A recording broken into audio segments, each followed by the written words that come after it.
Hello' বন্ধুসকল, আজি আমি এটা গুৰুত্বপূৰ্ণ বিষয় লৈ আপোনালোকৰ ওচৰলৈ আহিছোঁ। বন্ধুসকল, আজি আমি সোনকালে গৰ্ভৱতী হ'ব পৰা টেকনিকৰ কথা আলোচনা কৰিম। বন্ধুসকল, মই আপোনালোকক প্ৰেক্টিকেলি দেখুৱাই দিম কোনদিনা আপোনালোকে সম্পৰ্ক কৰিলে আপোনালোকৰ সন্তান হ'ব। বন্ধুসকল, এনেকুৱা বহুত মহিলা আছে, বহুত বছৰ তেওঁলোকে ৱেইট কৰি আছে, তেওঁলোকে গৰ্ভৱতী হ'ব পৰা নাই, তেওঁলোকে সন্তানৰ মুখ দেখা নাই। কিছুমানৰ এনেকুৱা হয় যে তেওঁলোকৰ হাজবেণ্ড বাহিৰত থাকে, মাহত এদিন বা দুদিন তেওঁলোকৰ ওচৰলৈ আহে, তেওঁলোকে সম্পৰ্ক স্থাপন কৰে, কিন্তু তেওঁলোকে প্ৰেগনেঞ্চি হ'ব পৰা নাই। তাৰ কাৰণ হ'ল বন্ধুসকল, তেওঁলোকে কেলকুলেশ্যনৰ তেওঁলোকৰ অভাৱ আছে। কাৰণ বন্ধুসকল, আপোনালোকে জানিব লগা কথা হ'ল এইটোৱেই যে প্ৰতিগৰাকী মহিলাৰ মাহৰ এটা দিনত তেওঁলোকৰ অভুলেশ্যন হয়, অৰ্থাৎ অভাৰীৰ পৰা তেওঁলোকৰ অভাম এটা গৰ্ভলৈ গুচি আহে। আৰু এই সময়খিনিত অভাৰীৰ পৰা যেতিয়া কণীটো গৰ্ভলৈ আহিব, এই সময়খিনিত যদি তেওঁলোকে সম্পৰ্ক স্থাপন কৰে, তেতিয়াহে কিন্তু তেওঁলোকৰ প্ৰেগনেঞ্চি হ'ব। এনেই কিন্তু আপোনালোকে যিমান সম্পৰ্ক স্থাপন কৰক, আপোনালোকৰ গৰ্ভৱতী কেতিয়াও নহয়। চ' বন্ধুসকল, আমি যদি এই কেলকুলেশ্যনটো কৰি আমি সেই অভুলেশ্যন ডেটো কেতিয়া ওলাব পাৰোঁ, তেতিয়া সেই মহিলাগৰাকীয়ে যদি সন্তান বিচাৰে, সেই দিনাখনে যদি তেওঁলোকে মিলন কৰে, সেই দিনাখনে যদি তেওঁলোকে সম্পৰ্ক স্থাপন কৰে, তেনেহ'লে তেওঁলোকৰ এই গৰ্ভৱতী হ'ব পাৰিব, প্ৰেগনেঞ্চি হৈ যাব পাৰিব। চ' বন্ধুসকল, মই আজি প্ৰেক্টিকেলি আপোনালোকক দেখুৱাই দিম। বন্ধুসকল, আপোনালোকে এটা কথা জানিব লাগিব, সেইটো হ'ল যে আপোনালোকৰ মাহেকীয়া ডেট কিমান দিনৰ, অৰ্থাৎ কিমান দিনৰ মূৰে মূৰে আপোনালোকৰ MC হয়, সেইটো আপোনালোকে জানিব লাগিব। কিছুমানৰ 28 দিনৰ হ'ব পাৰে, 29 দিনৰ হ'ব পাৰে, 30 দিনৰ হ'ব পাৰে, কিছুমানৰ 25 দিনো হ'ব পাৰে, 25 দিনৰ মূৰে মূৰেও তেওঁলোকৰ MC হ'ব পাৰে। গতিকে আপোনালোকে সেইটো জানিব লাগিব। আৰু যদি কাৰোবাৰ অনিয়মিত হয়, ইৰেগুলাৰ MC হয়, তাৰ কাৰণেও মই বুজাই দিম আপোনালোকে কেনেকৈ এই কেলকুলেশ্যনটো কৰিব লাগিব। আৰু লগতে আপোনালোকে এটা বস্তু লাগিব, সেইটো হ'ল অভুলেশ্যন কিট। এইটো কিটটো লাগিব, আৰু ইয়াত 5টা কিট থাকে। এনেকুৱা ধৰণৰ প্ৰেগনেঞ্চি টেষ্ট কৰা কিটৰ দৰে কিট থাকে।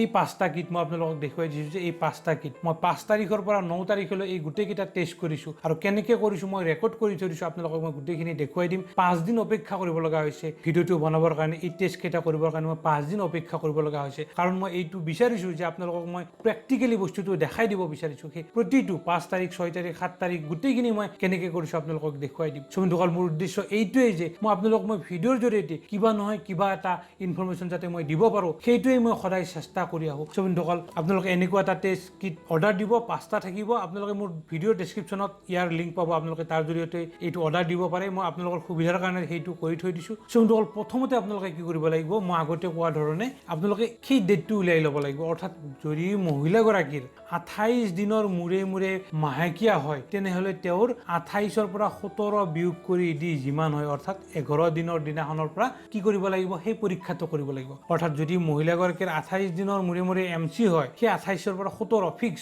17টো কিন্তু ফিক্স। যাৰ যিমান দিনৰ মূৰে মূৰে হয় কথা নাই, সেই দিনৰ পৰা 17 বিয়োগ কৰি দিব লাগিব। 17 বিয়োগ কৰি দিয়াৰ পিছত যিমান হয়, সেই নম্বৰ দিনাখনৰ পৰা আমি পৰীক্ষাটো কৰিব লাগিব। অৰ্থাৎ মই যিটো টেষ্ট কৰিছোঁ, সেই মহিলাগৰাকীৰ 29 দিনৰ মূৰে মূৰে তেওঁৰ MC হয়। গতিকে 29ৰ পৰা যদি আমি 17 বিয়োগ কৰি দিওঁ, তেনেহ'লে হ'ব 12।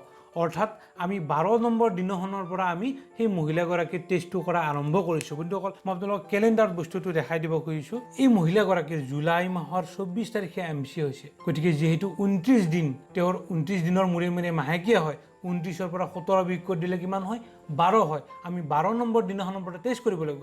গতিকে 24 তাৰিখে MC হৈছে, 25 তাৰিখলৈ একদিন, 1, 2, 3, 4, 5, 6, 7।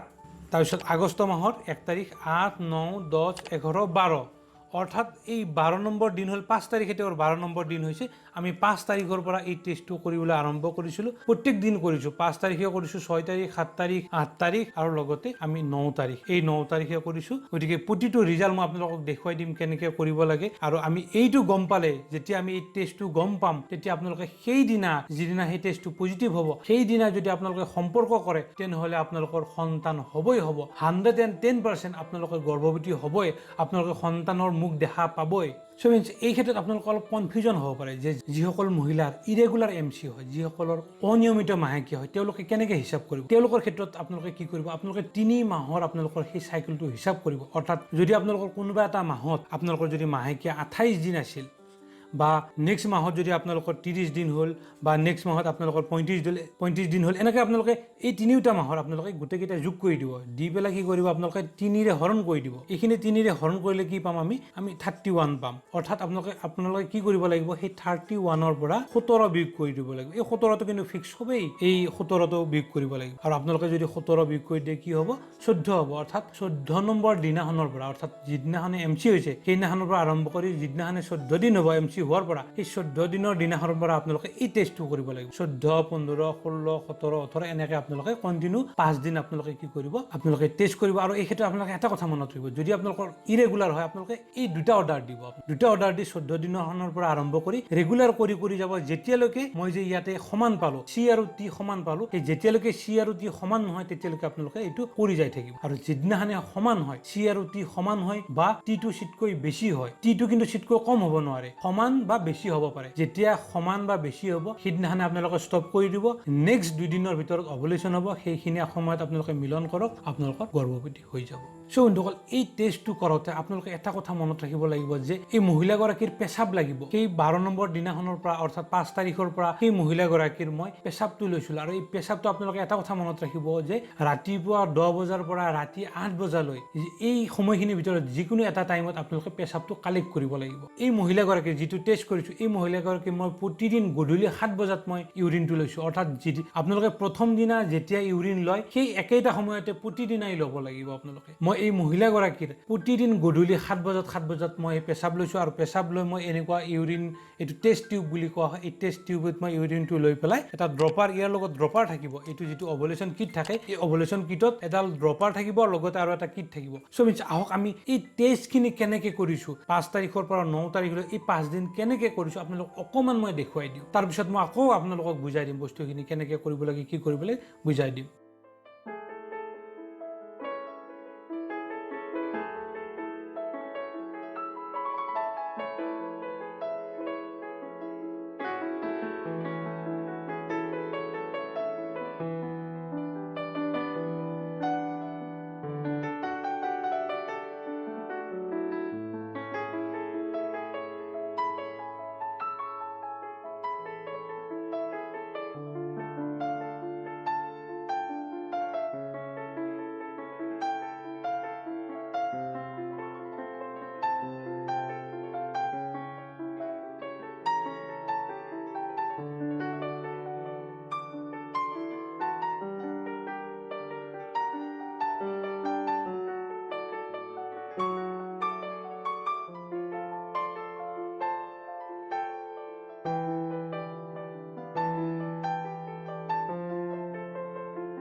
সো ফ্ৰেণ্ডছ আপোনালোকে নিশ্চয় বুজি পালে যে এই টেষ্টটো কেনেকৈ কৰিব লাগে আমি যে প্ৰেগনেঞ্চি টেষ্ট কৰোঁ ঠিক একেই সেই হিচাপতে আমি কৰিব লাগিব আৰু আপোনালোকক মই ৰিজাল্টটো দেখুৱাই দিব খুজিছোঁ আহক আমি ৰিজাল্টটো মই আপোনালোকক দেখুৱাই দিওঁ কেনেকৈ হ'ল এই টেষ্টকেইটা সো ফ্ৰেণ্ডছ এই যিটো পেচেণ্ট আছিল এই পেচেণ্টটো আপোনালোকে দেখিছে যে 5 তাৰিখ 6 তাৰিখ 7 তাৰিখ 8 তাৰিখ 9 তাৰিখ মই একেলগে গোটেই 5 দিন কৰিছোঁ মই 12 নম্বৰ দিনাখনৰ পৰা গোটেই একেলগে 5 দিন কৰিছোঁ মই আৰু আপোনালোকে ৰিজাল্টটো আপোনালোকে নিশ্চয় দেখা পাইছে এইটো চাওকচোন প্ৰথম দিনা আপোনালোকে চাওক চিৰ যিটো আছে চিট সকলোতে চিট আহিবই এই প্ৰথম চাচোন আপোনালোকে এই প্ৰথম দিনা 5 তাৰিখে প্ৰথম দিনা কিন্তু টিট অকণমান জাষ্ট অকণমান আহিছে তাৰপিছত আপোনালোকে চাওক 6 তাৰিখে অকণমান ইয়াতকৈ অকণমান বেছি আহিছে তাৰপিছত 7 তাৰিখে চাওক আপোনালোকে ইয়াতকৈ অকণমান বেছি আহিছে তাৰপিছত 8 তাৰিখে ইয়াত আগতকৈ অকণমান বেছি আহিছে আৰু 9 তাৰিখে আপোনালোকে চাওক 9 তাৰিখে একেবাৰে চি আৰু টি সমান আহিছে অৰ্থাৎ 9 তাৰিখে চি আৰু টি সমান অহা মানে এইটোৱে বুজাইছে যে মহিলাগৰাকীৰ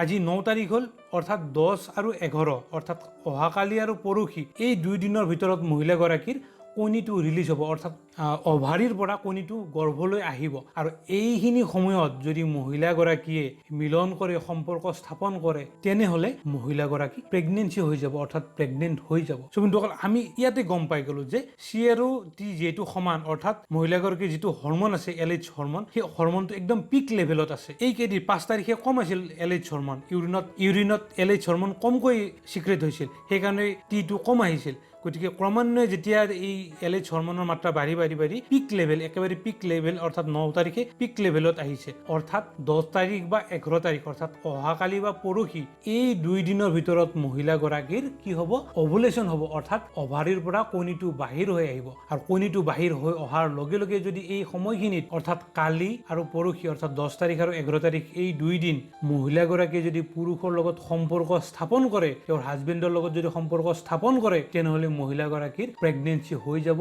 110%। আৰু এই একেলগে বন্ধুসকল আমি এইটো কথাও জানিব পাৰোঁ যে এই সময়খিনিত যদি মহিলাগৰাকীয়ে সন্তান নিবিচাৰে, তেনেহ'লে এইকেইদিন তেওঁলোকে প্ৰটেকশ্যন ল'লে হ'ল। প্ৰটেকশ্যন ল'লে তেওঁলোকৰ সন্তান নহয়, আৰু যদি সন্তান লাগে তেনেহ'লে আপোনালোকে কোনো প্ৰটেকশ্যন নোলোৱাকৈ সম্পৰ্ক স্থাপন কৰক, আপোনালোকৰ সন্তান হৈ যাব। চ' বন্ধুসকল এই ক্ষেত্ৰত যদি আপোনালোকৰ কিবা কনফিউজন থাকে বা আপোনালোকে যদি এইখিনি বুজি পোৱাত কিবা অসুবিধা হৈছে, তেনেহ'লে আপোনালোকে মোক কমেণ্ট কৰিব, মই সেই কমেণ্টৰ ৰিপ্লাই আপোনালোকক নিশ্চয় দিম।